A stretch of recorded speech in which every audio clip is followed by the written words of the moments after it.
come to me, but make sure it's worth the actual problem. Because a lot of times we can step on our own toes and be like, well, I'm not getting this because I'm not getting this. And then I ask them, I'm like, okay, so how did you go about this situation? And I get checked all the time too, as well.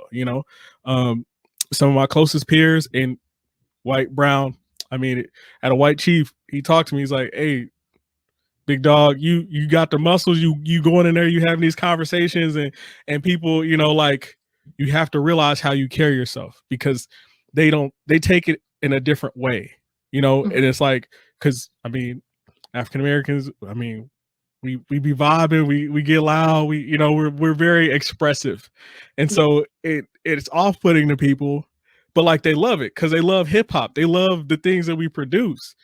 But when it comes to having the other conversations, it's like they'll be like, oh, well, I listen to this too, I do this too, you know what I mean? It's very dismissive. It's very, Yeah. And I'm like, in order for us to bring you into the group, audience, if you really want to be tight with us, be willing to have the real conversations with us. authentically. Authentically. Like, don't bring any of your stereotypes to the table. We're not just talking about the N-word. We're not just talking about slavery. We're not just talking about those things. We're talking about live.com. You got life experience, I got life experience. And the other thing is I'm like, it's not a fact. Like, I get, and here's the beautiful part about you talking about you reached out to other people as well, because it's like, when you're having those conversations, I'm not saying that you weren't poor, that you didn't grow up in poverty. I think we came from Murfreesboro, Illinois, Carbondale, Illinois area. Like, the 99% of the town is under the poverty level. So that's what yeah. So yeah, I feel that. That actually that has helped a lot too, on my journey, is being able to see, like I said, we come from Murfreesboro, but I just kind of want to go back to what you said, as far as like, no, it's not just the overt racism where it's like you know what I'm saying, just something blatant. It's I've been like denied a lot of jobs because people say that I'm too strong. I'm a one-woman show, because there are a lot of people threatened by a Black woman's presence to make change. A lot of people see that change coming and they're like, no, we're comfortable in our racism that's not overt.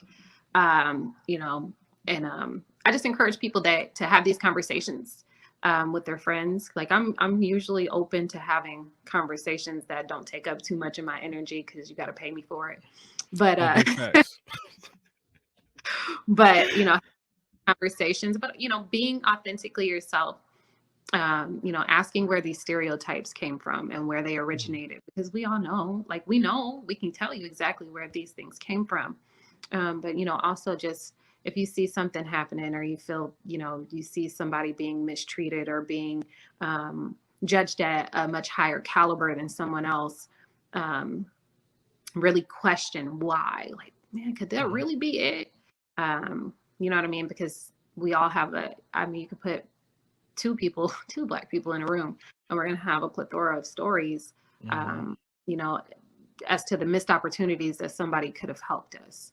Of course. Yeah, for sure. And that's beautiful that you talk about the missed opportunities where they could have helped us. That's why I started this podcast, because millennials is still a subset of a entitled generation. And then you even have even more subsets, whatever orientation people go by, different things like that, right? And then it just becomes this conversation where people are confused. And like, at the bottom root of it, people are people. And like, it's about the people. The problem is we forgot about the people. We look at social media and we dehumanize human beings. Like, that's the hard part. Like, even like from a male to female, all that, you got all the Derek Jackson stuff going on out there and all that craziness. And it's like, it's hard because the realistic truths need to be addressed. Like, we are fallible and we are human beings and we do make mistakes, but that's not a reason to continue to judge somebody or disregard a whole element of people. And the problem is we live in a country where change is always happening. So if you don't change and get with the flow, pretty soon Hannah might buy you out. You know what I'm saying? Like, money and life is moving. So you really want to be, I think it's important that people really want to be on the inside of the conversations, having these conversations, because there are shakers and movers that are coming in a community that are making different things happen. And that change is inevitable because more and more of the population is becoming less and less minority.